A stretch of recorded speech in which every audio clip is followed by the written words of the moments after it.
All right, September already. It's not even the 20th and it's already bonkers. World is a scary place.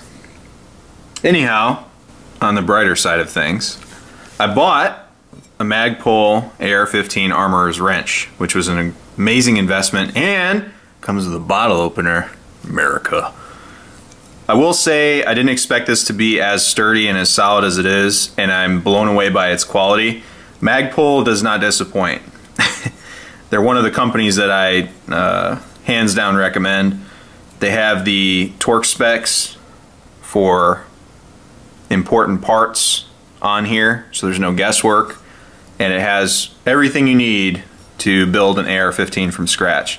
I'm eventually going to do a apprentice armorer's tool recommendation and then a apprentice gunsmith tools and accessories as it were for starting off on gunsmithing. I'm waiting for a few other things to get in, so we're going to start both of those series because if nothing else, I'd like to help you guys get to my level of capability so you can do your own work if they don't repeal that damn executive order. Also bought two 20-round magazines and a heap of that Black Hills ammunition. I go back and buy whatever they have anytime I see it.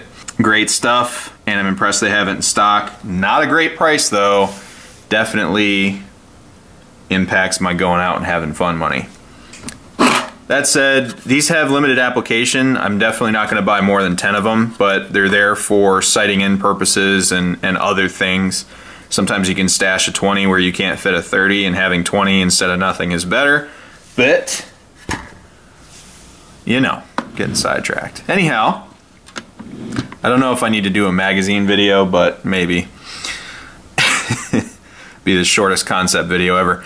This is progressing. You can see I installed the UBR stock on there and I love it. I love how ass heavy it is, and a lot of people will talk shit on that all day. The reason I like how ass heavy it is I've learned from the Tavor and renting and shooting and running the Tavor that when something's ass heavy, you can keep it up within your line of sight to be able to employ it in the pocket of your shoulder while doing other things, and the rear weight helps push more of it back to a thicker point of contact, and the front becomes a lot less heavy. It's kind of like a counterbalance, and it really helps. It's something you have to get used to. Some guys like a perfectly balanced setup and a super lightweight setup. That's fine. Not saying those are dumb, but this does have its place, and it's a very intelligent design. And it's something you have to get used to if you want to get into it. But I'm telling you right now, if you need to keep that rifle up for an extended period of time, having something ass heavy like this, super smart. This is almost complete. The only thing it needs to be 100% functional is the Spikes T2 buffer and the associated spring, which I'll be getting soon. And then I can put an upper on it and go to town. The only things that I'm looking at adding to it eventually are some attachment points for a Blue Force Gear Vickers sling and a bad lever. Eventually I'm going to switch this trigger out for a Geissele SSA or a Tricon. I haven't decided yet. I think I'm going to favor the SSA because it's $50 cheaper, and a lot of you guys keep saying, get an SSA, best thing since sliced bread. So we'll see how it goes. I'm getting used to a 2-stage trigger now, strangely, because that's what's on the MR, and I run that thing like a Bosch. Once I get the lower squared away, I'm going to get a Daniel Defense upper or a BCM upper. I haven't decided yet. We'll see which way I go, but both are quality, and I trust their engineering and quality control. So those are the two I'm going to go with. I would go with a Knights or an LWRC upper, but it's a lot more money than I'd like to spend for these rifles. I'm also trying to stick with a direct impingement, so I know the LWRC would give me that piston, which I'm not opposed to, but I'm trying to do some DI builds. That said, once this and the rifle that my friend is getting that I'm building, it's the companion rifle to this, they're going to be twins, although I don't know if he wants a UBR. I'm going to buy probably about 10 stripped lowers and over time build them up and either keep them or give them to the friends in that close group that I have, just so I develop my craft and then I don't have to maintain it. Because in reality, I'm gonna tinker anyway, so I might as well get something out of it, and someone else can get something out of it if I don't want to keep it when I'm done. But we'll see how that all shakes out. It's a grand plan. We'll see if it ever comes to fruition. Short term, my purchases that are coming up, I'm very close to the MR762. I gotta be honest with you, I almost bought an SP5K for that Cabela's sale. It was 15% off at $2,500, which is a screaming deal for an SP5K, but I didn't end up doing it. It was real close, and I know there's 2 people in the comments that were all, you should just get one, blah, blah, blah. And you're getting one before that MR762, and it almost happened. But I sat there and had a come to Jesus meeting with myself and my uncle, who I trust and who's mentoring me as an apprentice gunsmith. But I decided that I wanted the MR762 more than the SP5K, so there's that. But having messed around with one now, I know that for sure I want one SP5K. So I have a life goal that I'll share with everybody eventually when I get closer.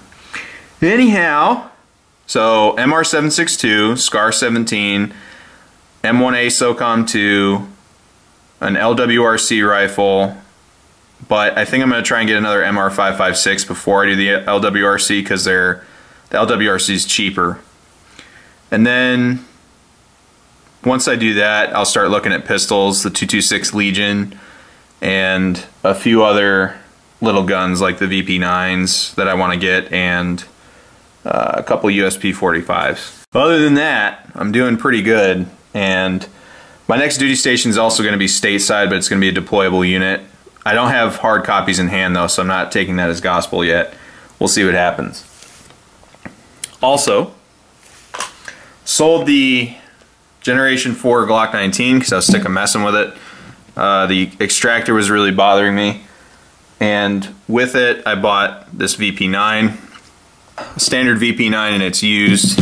Came with one magazine, but I have a shitload of magazines for it. Here's my other one, just so you know that it's not me playing tricks on anybody. This is going to be my carry VP9. I've already run rounds through it. It's a little beat up in places, which is fine. My other LE's in perfect condition, so I don't necessarily want to beat it up. So it's going to get Trijicon HDs, and that's it. And I'm going to run it. Luckily, the triggers are the same. Some of the VP9s, they're a little finicky with individual triggers. Neither here nor there. But that's going to be my carry VP9.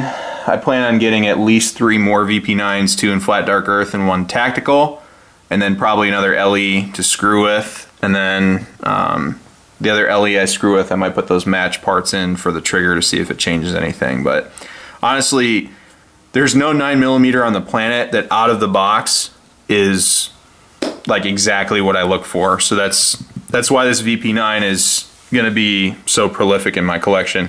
That said, I'm not done with Glocks. I'm done with Gen 4 Glocks. I'm going to be picking up Generation 3 19s and 17s, probably 2 each, but that's later down the road. You'll probably see another Glock here soon. Once I'm comfortable with how many rifles I have, I'll branch out with handguns, because you know that Legion 226 isn't going to be in stock when I'm looking for it. So I'll pick, you know, something up off my list.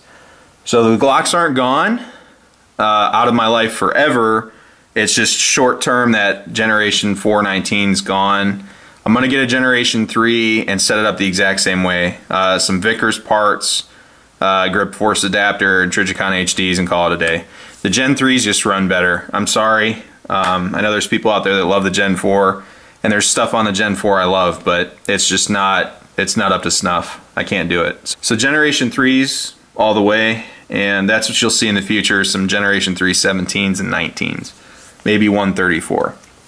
Other than that, I'm going hardcore save mode into getting the MR762. You're not going to see any new guns until the MR762. My shooting outings are going to be rare, and I'm going to be hardcore buckling down on getting that MR762. I have to get it spoken for before the election. So I have a place that has one that's going to put it on layaway for me.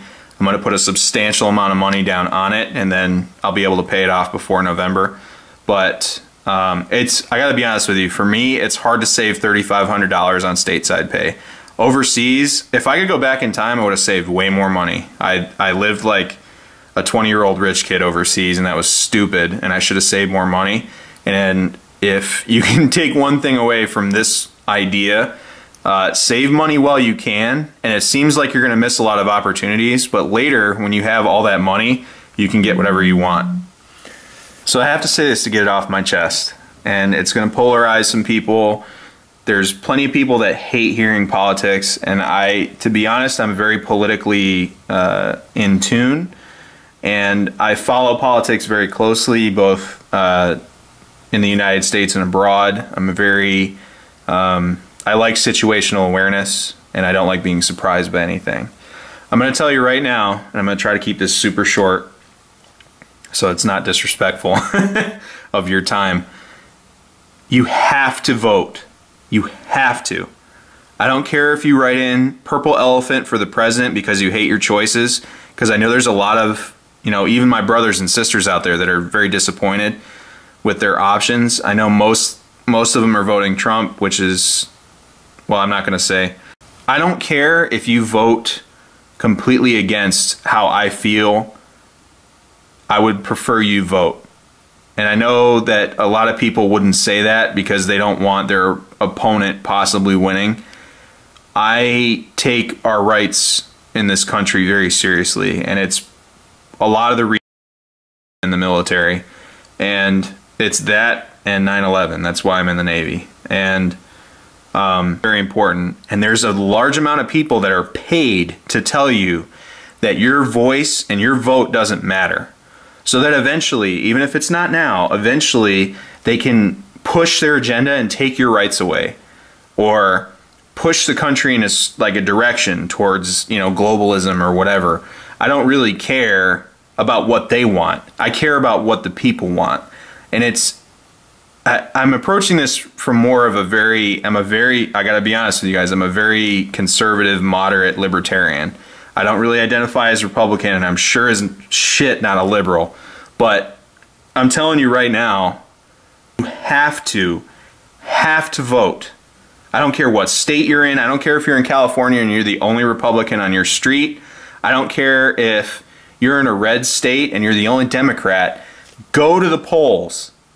I'm sick and tired of hearing that your voice and your vote doesn't matter. And I don't care how many people fucking repeat it. I don't care how many people say it and honestly believe it.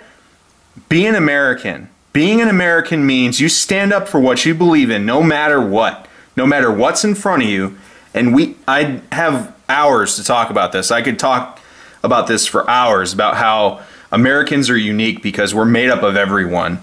And to bring all of these nationalities together, what we are as Americans is so beautiful and unique.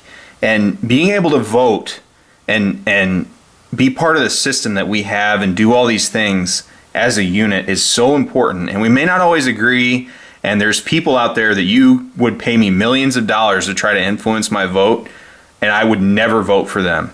I'm 100% serious on that.